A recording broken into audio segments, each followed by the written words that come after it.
Tanggal 25 November, hari ke-330.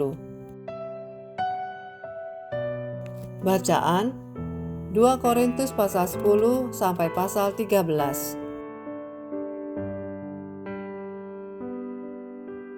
Kuasa dalam kelemahan.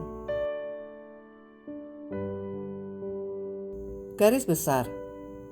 Koreksi rohani tidak pernah mudah diterima dan akan terasa lebih berat bila otoritas pemberinya diragukan. Itulah yang Paulus hadapi di Korintus.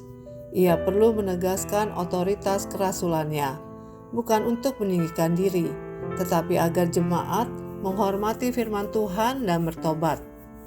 Paulus menceritakan pengalaman-pengalaman penting, penglihatannya tentang surga, serta duri dalam daging yang menekan kelemahannya. Melalui itu semua, ia menunjukkan bahwa pelayan yang sejati bukan bergantung pada kekuatan diri, tetapi pada kuasa Kristus. Surat ini ditutup dengan peringatan bahwa ia akan melakukan kunjungan ketiganya ke Korintus. Karena itu, ia mendesak jemaat untuk merespon nasihatnya dengan hati yang sungguh-sungguh.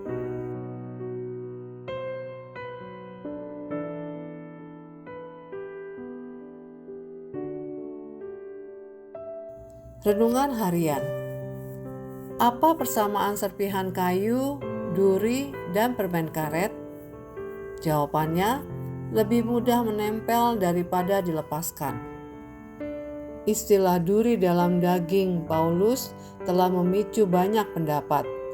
Walau Alkitab tidak menjelaskan secara spesifik, ada 4 hal yang kita tahu dari 2 Korintus pasal 12 ayat 7 sampai 10. Tuhan mengizinkan duri itu untuk tujuan yang jelas, agar Paulus tetap rendah hati dan tidak meninggikan diri. Pasal 12 ayat 7. Duri itu berasal dari iblis, mirip seperti penderitaan Ayub yang diizinkan Tuhan untuk menguji hati dan imannya. Ayub pasal 1 sampai pasal 2. Doa Paulus tidak menghilangkannya meskipun ia meminta berulang kali. Pasal 12 ayat 8. Melalui duri itu, kasih karunia Tuhan dinyatakan. Kuasanya menjadi sempurna dalam kelemahan. Pasal 12 ayat 9 sampai 10. Anda mungkin punya duri sendiri, penyakit, keterbatasan fisik, kelemahan mental, atau emosional, atau seseorang yang sangat sulit dihadapi. Tuhan tidak selalu menghapus duri Anda, tetapi Dia selalu memberikan kasih karunia yang cukup. Kuasanya justru terwujud melalui kelemahan yang Anda miliki.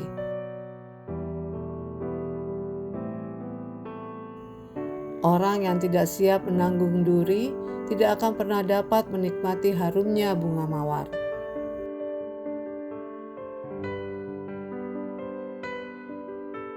Pendalaman.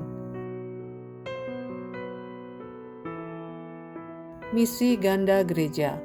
2 Korintus pasal 10 ayat 5. Apakah gereja membangun atau merobohkan? Jawabannya keduanya. Gereja membangun umat Tuhan. 1 Korintus pasal 3 ayat 10 sampai 15. Efesus pasal 4 ayat 16. Gereja meruntuhkan benteng-benteng pikiran dan tipu daya iblis. 2 Korintus pasal 10 ayat 4 sampai 5. Pelayanan sehat tidak hanya menguatkan yang lemah, tetapi juga menghancurkan yang menyesatkan.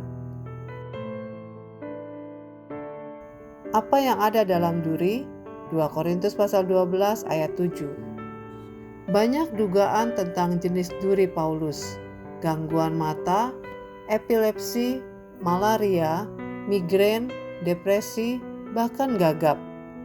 Namun di Perjanjian Lama, istilah duri dalam daging lebih sering menunjukkan kepada orang-orang yang menjadi lawan atau penghambat. Bilangan pasal 33 ayat 55.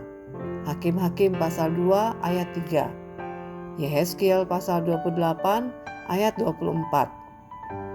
Apapun bentuk duri Paulus, fisik atau relasional, 3 hal jelas. Duri itu datang dari iblis. Duri itu diizinkan Tuhan. Duri itu memuliakan Allah. 2 Korintus pasal 12 ayat 9. Demikian renungan hari ini. Untuk mendengarkan pembacaan Alkitab hari ini, silakan buka tautan video yang ditampilkan di layar Anda. Amin.